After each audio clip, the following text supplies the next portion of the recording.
Hello' friends, welcome back to my mini blog. আজি আমি আহিছোঁ প্ৰীতিবাহঁতৰ তাত, মানে মোৰ পেহীৰ ছোৱালী, তাইৰ আজি পঞ্চমৃত খোৱা আছে। সেয়েহে আমি গোটেইবোৰে আহিছোঁ। মা আহিব নোৱাৰিলে, সেয়েহে মই আহিছোঁ।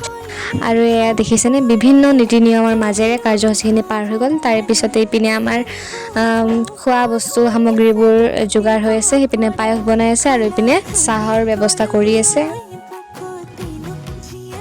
আৰু আমাৰ চাহ পানী খোৱা হৈ গ'ল বাবু আৰু মোৰ। তাৰে পিছতে মই আহিলোঁ ভিতৰৰ ৰুমলৈ, বাহিৰত থাকি আমনি লাগিছিলে। তাৰে পিছত খালোঁ পায়স।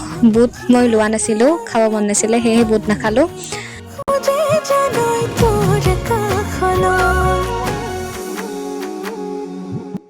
আৰু এয়া দেখিছেনে, বাহিৰৰ ৰুমত গোটেইবোৰে বহি পেলাই এনেদৰে কাম কৰি আছে। কোনোবাই ভাত বনাইছে আৰু কোনোবাই চব্জি কাটি আছে। তাৰপিছত এয়া দেখিছেনে, আমাৰ বাবুই পূৰা ৰুম চুম লেতেৰা কৰি দিছে। বাৰু উপায় নাই। আৰু এয়া আইতাহঁতে ফল মূলবোৰ কাটি আছে, কিবা বোলে নীতি নিয়ম কৰে। তাৰে পিছত আমি অলপমান বাহিৰতে বহিলোঁ।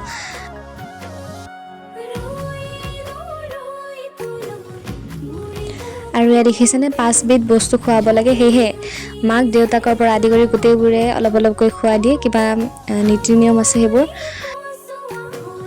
তাৰপিছত গোটেইখিনি নীতি নিয়ম সুকলমে হোৱাৰ পিছত আমি এয়া ভাত পানী খালোঁ।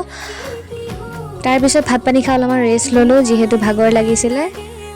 ময়ো টোপনি মাৰিলোঁ। এয়া দেখিছেনে, টোপনিৰ পৰা উঠি পেলাই চাহ খালোঁ। চাহ খাই পেলাই প্ৰায় 9:30মান বজাত ভাতেই খালোঁ। দিনত ভাত খাওঁতে আমাৰ 4:30মানে বাজিছিলে, সেয়েহে ৰাতি অলপ অলপ গোটেইবোৰে খালোঁ।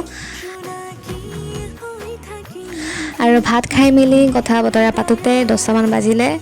আৰু এনেকেই আৰু আজিৰ দিনটো পাৰ হ'ল ভালে কুশলে। এয়া আমি ঘৰলৈ বুলি গৈ আছোঁ। তেন্তে লগ পাম নেক্সট ব্লগত। Bye bye.